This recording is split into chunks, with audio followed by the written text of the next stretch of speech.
ಜಯಂತಿ ಅಂಗವಾಗಿ ಅಕ್ಟೋಬರ್ 2ರಿಂದ ನಡೀತಕ್ಕಂಥ ಹಗಲು ಮತ್ತು ರಾತ್ರಿ ಧರಣಿ ಸತ್ಯಾಗ್ರಹ ಕಲಬುರಗಿ ನಗರದಲ್ಲಿ ನಡೀತಾ ಇದೆ. ಕಲಬುರಗಿ ಜಿಲ್ಲೆಯ ಎಲ್ಲ ತಾಲೂಕುಗಳಿಂದ, ಗ್ರಾಮಗಳಿಂದ, ಹೋಬಳಿ ಮಟ್ಟದಿಂದ ರೈತ ಬಾಂಧವರು ಈ ಧರಣಿ ಸತ್ಯಾಗ್ರಹ ಸ್ಥಳಕ್ಕೆ ಬಂದು ಏನು ನಿಜವಾಗಿ ರೈತರು ಕಲಬುರಗಿ ಜಿಲ್ಲೆಯಲ್ಲಿ ಅತಿವೃಷ್ಟಿ ಮಳೆಯಿಂದ ಬಹಳ ತೊಂದರೆ ಸಂಕಷ್ಟ ಅನುಭವಿಸ್ತಾ ಇದ್ದಾರೆ.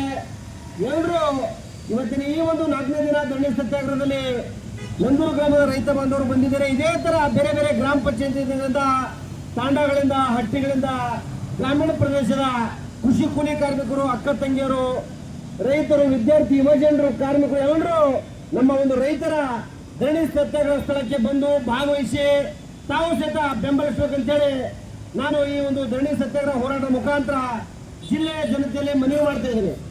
ಹೀಗಾಗಿ ಕಷ್ಟದ ಕಣ್ಣಲ್ಲಿ ತೊಳೆತಕ್ಕಂಥ ರೈತರು ಸ್ಥಿತಿಗತಿ ಬಹಳ ಶೋಚನೀಯವಾಗಿದೆ.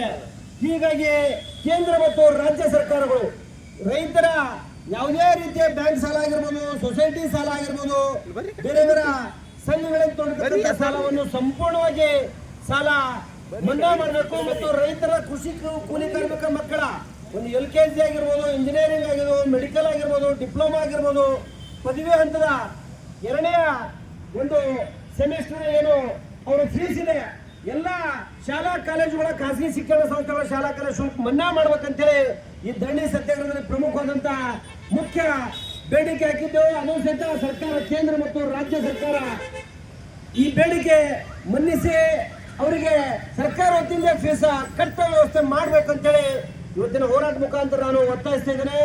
ಅದೇ ರೀತಿಯಾಗಿ ಪ್ರತಿಯೊಬ್ಬ ಬೆಳೆತಕ್ಕಂಥ ರೈತರು ವರ್ಷವಿಡೀ ದುಡಿದು ಗಳೆ, ನೇಗುಲು, ಕಸ, ಕಳೆ, ಗೊಬ್ಬರ ಹಾಕಿ ಬಹಳಷ್ಟು ತೊಂದರೆಯನ್ನು ಸಿಕ್ಕಿಕೊಂಡಿದ್ದಾರೆ.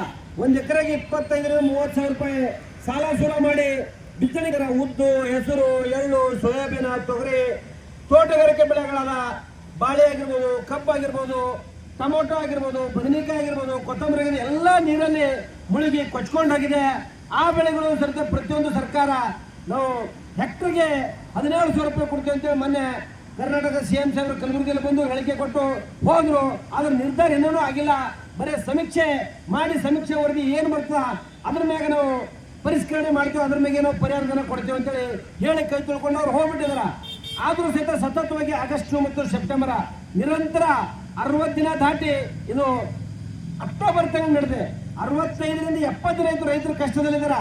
ಕೇಂದ್ರ ಮತ್ತು ರಾಜ್ಯ ಸರ್ಕಾರಗಳು ಇಲ್ಲಿಯವರೆಗೆ ತುರ್ತು ಪರಿಹಾರಧನ ಒಬ್ಬೊಬ್ಬ ರೈತರ ಅಕೌಂಟ್ಗೆ ಒಂದು 10,000 ರೂಪಾಯಿ ತುರ್ತು ಪರಿಹಾರಧನ ಘೋಷಣೆ ಮಾಡಿ ಹಾಕ್ತಾರೆ ಅಂತೇಳಿ ಜಾತಕ ಪಕ್ಷ ಅಂತ ನಾವು ಕಲಬುರಗಿ ಜಿಲ್ಲೆ ಎಲ್ಲ ರೈತ ಸಂಘಟನೆ ನಾಯಕರುಗಳು, ಕಾರ್ಮಿಕ ಸಂಘಟನೆ, ಮಹಿಳಾ ಸಂಘಟನೆ, ದಲಿತ ಸಂಘಟನೆ ನಾಯಕರು ಕಾಯ್ತಾ ಇದ್ದೆವು. ಆದ್ರೆ ಯಾವುದೇ ರಾಜಕಾರಣಿಗಳು BJP ಆಗಿರ್ಬೋದು, ಕಾಂಗ್ರೆಸ್ ಆಗಿರ್ಬೋದು, ಜನತಾದಳ ಆಗಿರ್ಬೋದು ಬರೀ ಹೇಳಿಕೆ ಕೊಡೋದು, ಆ ಜಿಲ್ಲೆಗೆ ವಿಸಿಟ್ ಮಾಡೋದು, ವಿಸಿಟ್ ಮಾಡೋದು, ಬರೇ ಪತ್ರಿಕೆ ಮಾಧ್ಯಮಗಳಲ್ಲಿ ಬರೀ ಸುದ್ದಿಗಾಗಿ ಮಾತ್ರ ಅವ್ರು ಪಡೆದಾಡ್ತಿರ್ತಾರ. ನಿಜವಾಗಿ ರೈತರ ಕಳಕಳೆ ಕಾಳಜಿ ಇದ್ರ ಇಲ್ಲಿವರೆಗೆ ಕೇಂದ್ರ ಸರ್ಕಾರ ಆಗಿರ್ಬೋದು, ರಾಜ್ಯ ಸರ್ಕಾರ ಆಗಿರ್ಬೋದು ಒಂದೇ ಒಂದು ನಯಾ ಪೈಸೆ ಸಹಿತ ಅವರು ಯಾವುದೇ ಪರಿಹಾರಧನ ಇಲ್ಲಿ ರೈತರಿಗೆ ಹಾಕಿಲ್ಲ. ಇವ್ರು ರೈತ ವಿರೋಧಿ ಸರ್ಕಾರಗಳಂತೇಳಿ ನೇರವಾಗಿ ಧರಣಿ ಸತ್ಯಾಗ್ರಹ 4ನೇ ನಡೀತೆ ನೇರವಾಗಿ ನಾನು ಆರೋಪ ಮಾಡ್ತಾ ಇದ್ದೀನಿ.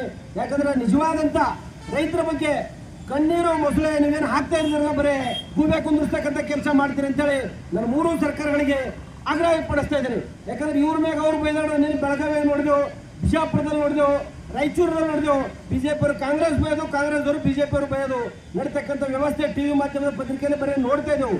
ಆದ್ರೆ ನಿಜವಾಗಿ ಕಳಕಳಿ ನಿಮ್ಮ ಎಲ್ಲಾ ಪಕ್ಷಗಳಿಗೆ ಇದ್ರ ಆ ರೈತರ ಅಕೌಂಟ್ಗೆ ದುಡ್ಡು ಹಾಕ್ತಕ್ಕಂಥ ವ್ಯವಸ್ಥೆ ಸರ್ಕಾರಗಳು ಮಾಡ್ಬೇಕಂತ ಹೇಳಿ ನಾನು ಒತ್ತಾಯಿಸ್ತಿದ್ದೇನೆ. ಹೀಗಾಗಿ ನಿರಂತರವಾಗಿ ಹಗಲು ರಾತ್ರಿ ಅನ್ನೋದೇ 4ನೇ ದಿನ ಧರಣಿ ಸತ್ಯಾಗ್ರಹ ನಡೀತಾ ಇದೆ. ಕಷ್ಟದಲ್ಲಿ ಕೈ ತೊಳಕಂತ ರೈತರ ನೆರವಿಗೆ ಸಾರ್ವಜನಿಕರು ಸಹಿತ ತಾವು ಬೆಂಬಲಿಸಿ ನಮ್ಮ ಒಂದು ಹೋರಾಟ ಚಳವಳಿಯಲ್ಲಿ ಭಾಗವಹಿಸಬೇಕಂತೇಳಿ ಇನ್ನೊಮ್ಮೆ ನಾನು ಕೋರುತ್ತಾ, ಏನು ನಡೀತಾ ಇದೆ 4ನೇ ದಿನ ಧರಣಿ ಸತ್ಯಾಗ್ರಹದಲ್ಲಿ ಕಲಬುರಗಿ ನಗರದ ಬೇರೆ ಬೇರೆ ಮಹಿಳಾ ಸಂಘಟನೆಗಳಿವೆ, ಪ್ರಗತಿಪರ ಚಳವಳಿಗಾರರಿದ್ದಾರೆ. ಎಲ್ಲರೂ ಪ್ರತಿಯೊಂದು ಅಪಕ್ಷ ಭೇದ ಮರೆತು ನಡೀತಕ್ಕಂಥ ಈ ಚಳವಳಿ ಎಲ್ಲಾ ರೈತ ಸಂಘಟನೆಗಳು, ಮಹಿಳಾ ಸಂಘಟನೆಗಳು, ದಲಿತ ಸಂಘಟನೆಗಳಿವೆ.